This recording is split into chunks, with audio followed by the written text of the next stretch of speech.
What's up, Shady Sports Network? I'm here with a very special guest tonight, Garry Latrell Fuller. Garry, how you doing tonight? What's going on? What's going on? Pretty good. How's it going? I'm doing good, bro. So excited to have you on. So let's dive right in here. So talk a little bit about your high school career. So I actually played basketball in high school. The only high school experience I had in football, my freshman year, I played JV a little bit, but my grades was bad at the time, so I didn't actually, my high school career was actually pretty absent. Um, and then went to college and then walked on. So you mentioned you went to college, you walked on. So there's many walk-ons that are in the NFL right now, such as JJ Watt. Talk a little bit about the experience about walking on at school. So basically, what happened was, I actually started off my career playing like semi-pro, and I guess I kind of substituted high school with that. Like I played when I was about 18. Then Edrin James, he's actually from my city. Well, he's from Immokalee, but he has a house in Orlando. So was blessed enough to link up with him. Went to his camps. I trained at a couple of his camps. And what happened was he was hosting a camp at my university, and he suggested that I go down there and just kind of meet the coaching staff and stuff like that. So I went down there. They invited me to come to like one of their summer programs, and I went down there, balled out, and they just offered me the same day, like right then and there. So you went there, you balled out at a camp. So you see all these colleges, they have these camps. Talk about like the camp setup. How was the setup? How was the structure? How was the competition at the camp, you would say? Uh, so we did like basically like position stuff, warm ups, position stuff. Uh, did a little bit of we did 1-on-ones, did a little bit of team from what I can remember. This was a little bit ago. Um, we went through team, and I think that's about it. Like we just went through a bunch of like combine stuff, position stuff, 1-on-ones, and then team. Sure. So how would you describe your overall college experience, like as a student and as an athlete at the same time? Um, it was rough. It was some getting used to. Because it was very academically challenging. Probably one of the hardest schools in the state. It was also a Catholic university.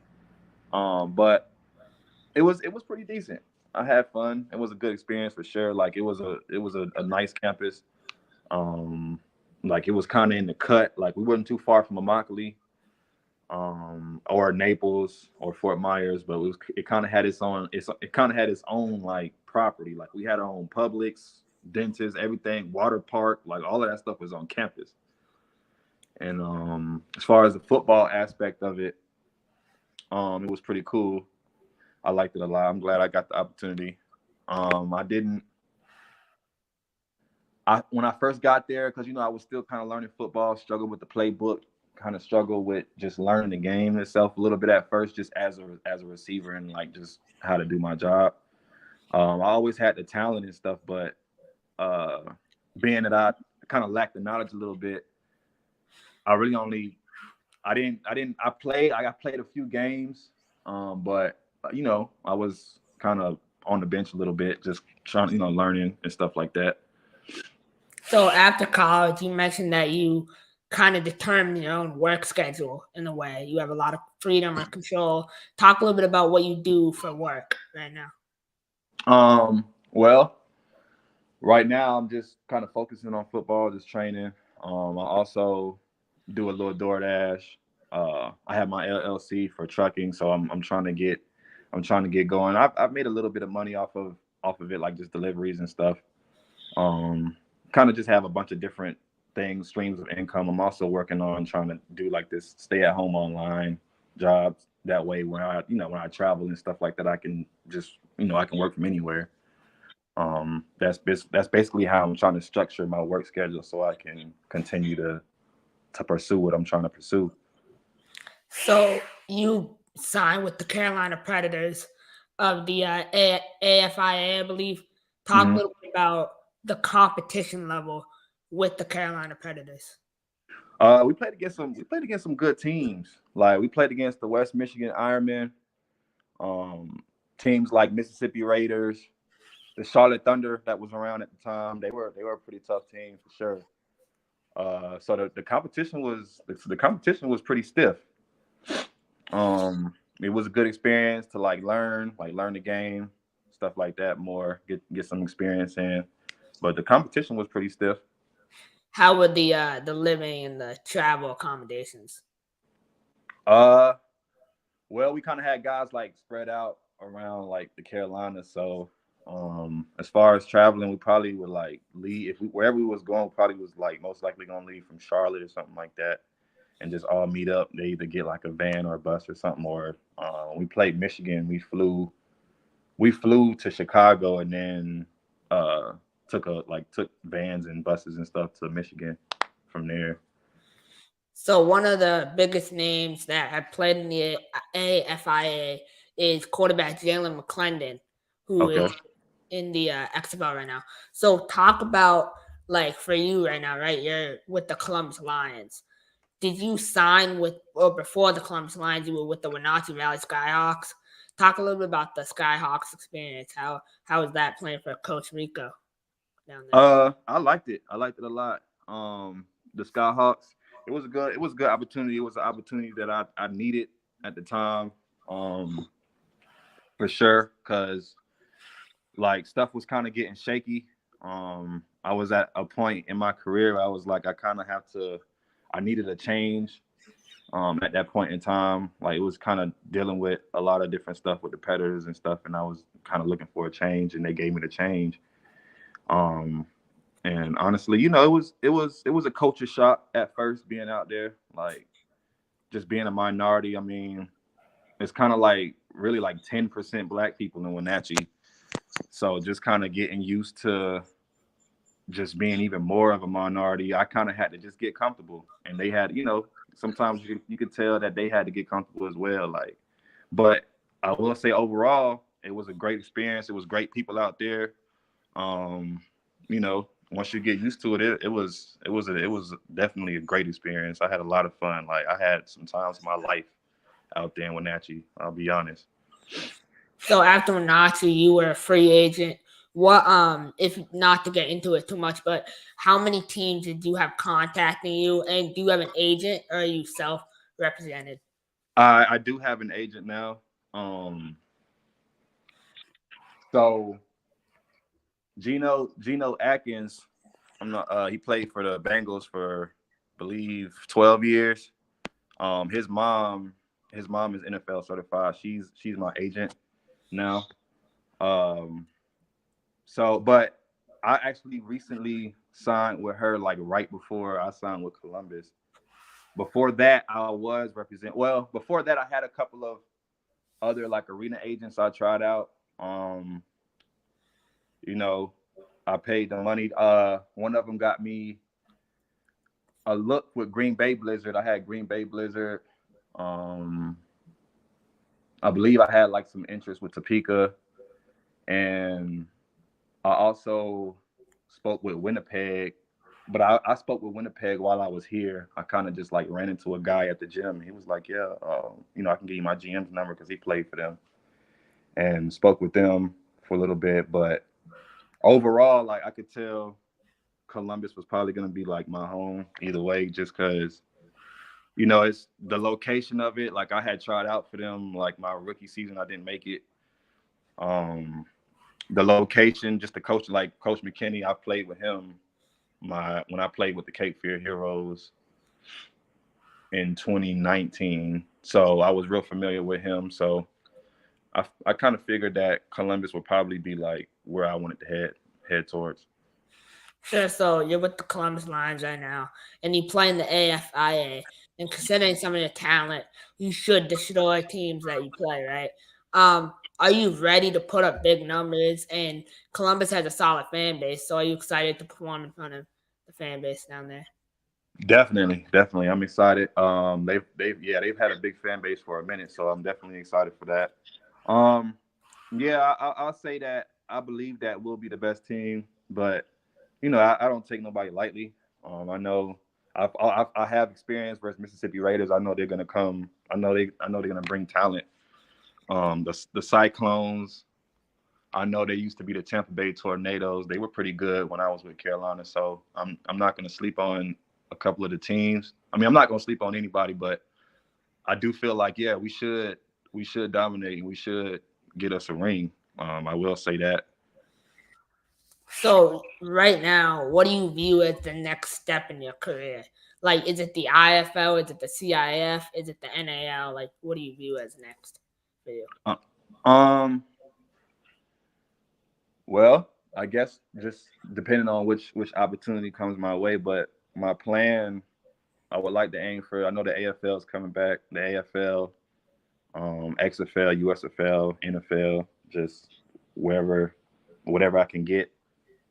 Um, I plan to. I plan after this season to make a major jump. So speaking of all these leagues, right? You have the USFL, XFL, AFL, like you said. The USFL today had their first ever college player draft. What do you think about college players being drafted in a league that was supposed to be for guys who were bouncing back from the NFL? Do you think that's good, or do you think it's going to become too overcrowded? Uh, I believe both. I believe it'll be crowded, but I feel like it's still good. Being that they have two spring leagues now with the XFL and the USFL. They still got the CFL around, and they're also bringing the AFL back. I feel like it'll still open up opportunities for guys to still get in position. Sure, yeah, definitely. I agree with you 100%. So, talk a little bit about right now. One of my biggest questions for you is this is a big debate we've been having in the network group chat. Who's your favorite rapper and who's a better rapper between Drake or Eminem? Oh, I feel like Eminem had some hits. Eminem had a lot of hits like growing up. Drake Drake kind of took over. I think Drake took over the game like my freshman year. Um, that's real hard. That's a real hard debate to discuss. I still might have to say overall Drake just because of the longevity of it all. I feel like he's kind of been more consistent for a longer period of time. So Drake has a lot of style and a lot of jet. And I was going through your Instagram and Facebook page today, and I see like you like to have that jet. So talk Mhm. a little bit about your style and where do you get that from? Uh, I mean, I always kind of just looked at myself like just as a creative person. Um, I also had a big sister growing up, so that plays a role in it too. Like just like kind of having just a female around to kind of double check, I guess, for per se before I step out.